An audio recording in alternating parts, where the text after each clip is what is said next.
If you keep ignoring your money, you're going to wake up in 20 years and still be broke and still be in the same place you're in today. The check to check cycle does not magically just end. You have to make it end.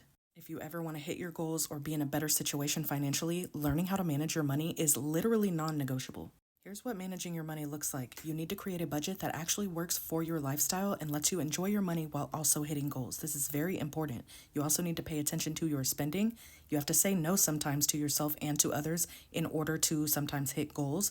You need to have systems in place for yourself that make it easy to manage your money, easy to build a savings, easy to pay off your debt, and you need to be intentional with every single dollar that you make.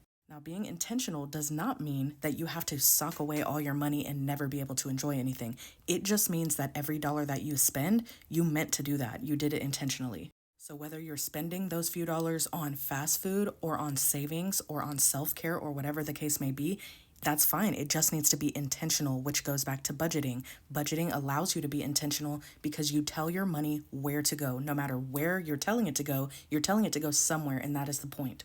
Here's a simple example of being intentional with your money. If you were able to create a budget that actually worked for you and you realized you had an extra $84 per month to put into savings, that's $1,000 in a year or $20,000 after 20 years. You do not want to wake up 20 years from now and realize that you are in the same position. So doing small things like this can go a really long way. And even if you only saved this $84 per month, in 20 years, you'd have $20,000, and that's better than nothing.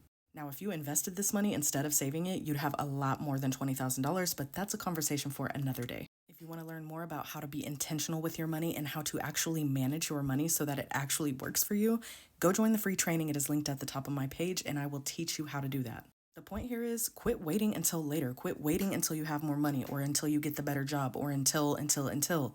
Do something about it now. You got this, friend.